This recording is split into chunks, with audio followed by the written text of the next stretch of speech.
नमस्कार विद्यार्थी मित्रांनो, let's learn with Sharada tutorials या आपल्या यूट्यूब चॅनलमध्ये तुम्हा सर्वांचं खूप खूप स्वागत आहे. तर आज आपण इयत्ता 4साठी प्राथमिक शिष्यवृत्ती परीक्षा यासाठी गणित विषयाचा जो काही पहिला घटक आहे आंतरराष्ट्रीय व रोमन संख्याचिन्हे या विषयाचे जे काही परीक्षाभिमुख जे काही प्रश्न आहेत त्यासंबंधी आपण जास्तीची माहिती घेणार आहोत. तर बघा, पहिला जो घटक आहे तो आहे संख्याज्ञान. त्यामध्ये आपण बघणार आहोत आंतरराष्ट्रीय व रोमन संख्याचिन्हे. तर बघा, याच्यामध्ये देवनागरी संख्याचिन्हे आणि तेच आंतरराष्ट्रीय संख्याचिन्हे.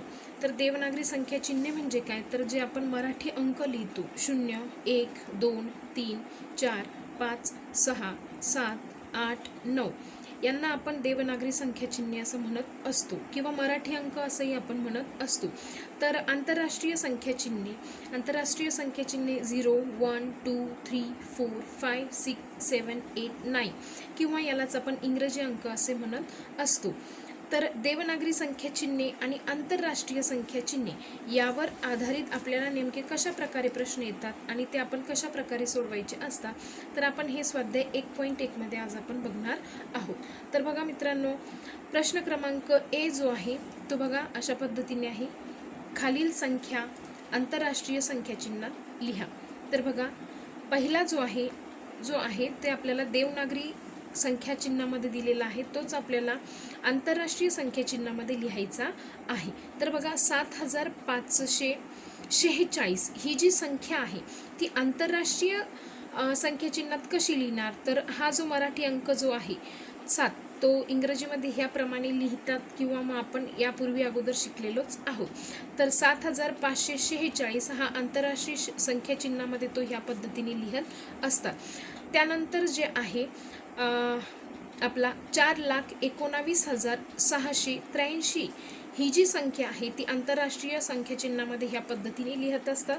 4,19,683 या पद्धतीने. बघा विद्यार्थी मित्रांनो, परीक्षेमध्ये आपल्याला अशाच प्रकारे प्रश्नचिन्ह येत असतात. तर गडबड गोंधळ न करता आपण व्यवस्थितरित्या ह्या घटकावरती जसेचे तसे प्रश्न पैकीच्या पैकी मार्क या घटकावरती आपण घेऊ शकतो.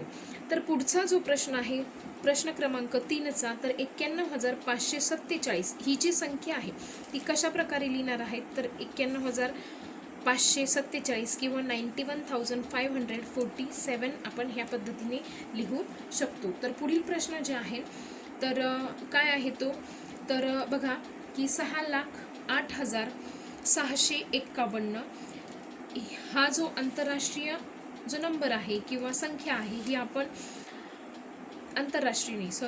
ही जी देवनागरी संख्या आहे ही आपण आंतरराष्ट्रीय संख्या चिन्हामध्ये ह्या प्रकारे लिहितो. त्यानंतर 6,496 ही जी देवनागरी संख्या आहे ती आपण आंतरराष्ट्रीय संख्या चिन्हामध्ये ह्या प्रकारे लिहू शकतो. तर बघा, प्रश्न क्रमांक ए मध्ये आपण बघितला होता की देवनागरी आपल्याला संख्या चिन्ह दिले होते, त्याला आपण आंतरराष्ट्रीय संख्या चिन्हामध्ये लिहिलं होतं. आता प्रश्न क्रमांक बी मध्ये आपल्याला दिलेला आहे खालील संख्या देवनागरी संख्या चिन्हात लिहा. म्हणजे प्रश्न जो आहे तो आपल्याला दिलेला आहे की आंतरराष्ट्रीय संख्या दिलेल्या आहेत आणि त्यालाच आपल्याला देवनागरी संख्या चिन्हामध्ये लिहायचं आहे. तर पहिली संख्या जी आहे बाळांनो ती बघा 599. तर ती आपण देवनागरी संख्या चिन्हामध्ये ह्या प्रकारे लिहू शकतो. 5 आपण मराठीत लिहायचं आहे, 9 आणि 9 म्हणजे 599 ही संख्या आपण ह्याप्रमाणे लिहू शकतो. तर बघा, पुढची जी संख्या आहे ती आहे 5,86,791 ही संख्या आपण आंतरराष्ट्रीय संख्या चिन्हामध्ये बघू शकतो आणि यालाच आपण देवनागरी संख्या चिन्हामध्ये ह्या प्रकारे आपण लिहू शकतो. तर प्रत्येक संख्या जेव्हा आपण परीक्षेमध्ये प्रश्न सोडवत असतो, आता इथे मी पर्याय लिहिलेले नाही आहेत, प्रत्येक प्रश्न जो आहे आणि त्या प्रश्नाचं डायरेक्ट उत्तर जे आहे ते इथं मी लिहून दिलेलं आहे किंवा आपण बघू शकता. तर परीक्षेमध्ये नेमके आपल्याला प्रश्न ह्या प्रकारे येतात की 599 ही संख्या देवनागरी संख्या चिन्हामध्ये कशी लिहितात आणि तुम्हाला 4 वेगवेगळे पर्याय दिलेले असतील तर त्या पर्यायामधून आपल्याला योग्य तो पर्याय निवडता आला पाहिजे. म्हणजे प्रश्न बघितल्या आपलं एक फिक्स जे उत्तर जे आहे, फिक्स आन्सर जे आहे ते आपल्याला यायला हवं. तर बघूयात पुढचा प्रश्न जो आहे काय आहे तो 6,42,513 ही संख्या आपल्याला देवनागरी संख्या चिन्हामध्ये या अशा पद्धतीने लिहू शकतो आपण. त्याच्यानंतर आहे 9,36,844, तर ती आपण ह्या पद्धतीने लिहू शकतो. त्याच्यानंतर बघा किती आहेत आपली 3,99,496 ही जी संख्या आहे ती आपण देवनागरी संख्या चिन्हामध्ये ह्या प्रकारे लिहू शकतो. तर बघा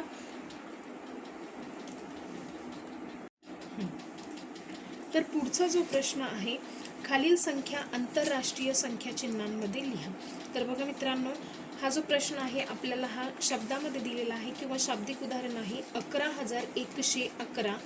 याला आपण संख्या चिन्हामध्ये एकतर आपल्याला सांगितलेलं आहे बघा, इथे आपल्याला आंतरराष्ट्रीय संख्या चिन्हामध्ये लिहायला सांगितलेलं आहे, किंवा असेच आपल्याला जे आहे ते संख्या ज्या आहेत एकतर आंतरराष्ट्रीय संख्या चिन्ह किंवा मग देवनागरी संख्या चिन्हामध्ये लिहायला सांगतील. तर 11,111 ही संख्या आपण आंतरराष्ट्रीय संख्या चिन्हामध्ये कोणत्या प्रकारे लिहू शकतो.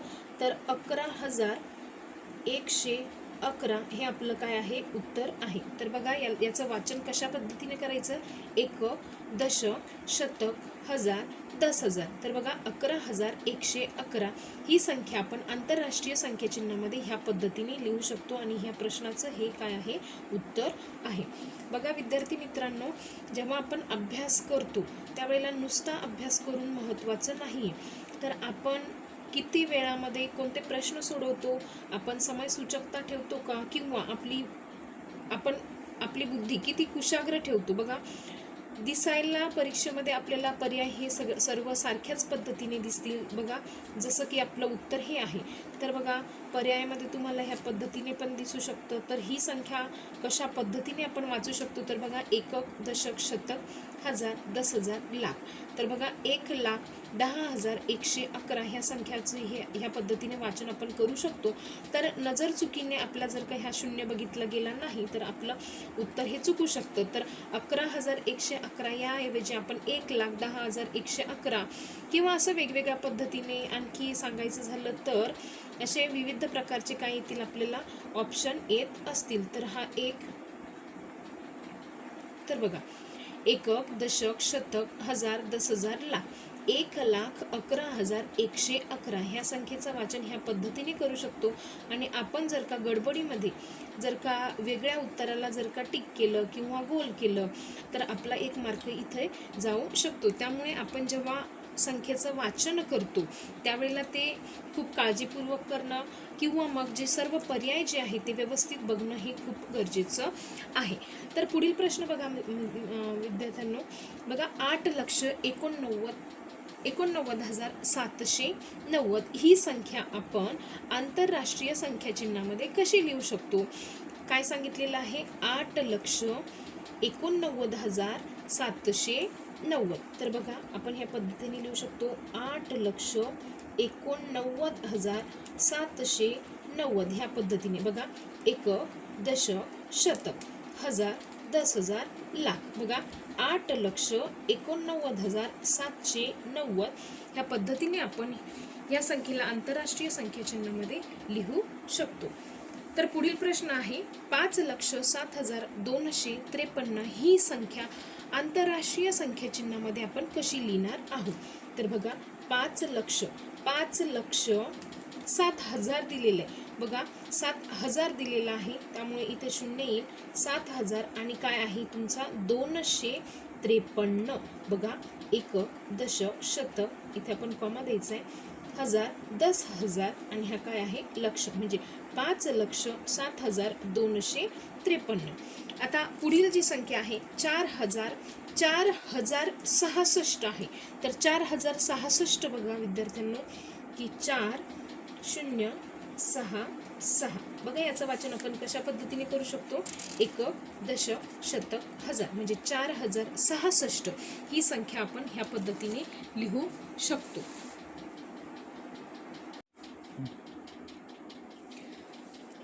बघा पुढील प्रश्न आहे 2,20,202 ही संख्या आंतरराष्ट्रीय संख्या चिन्हामध्ये कोणत्या प्रकारे लिहू शकाल. तर बघा 2,20,202 20,202 हे ह्या प्रश्नाचं उत्तर आहे.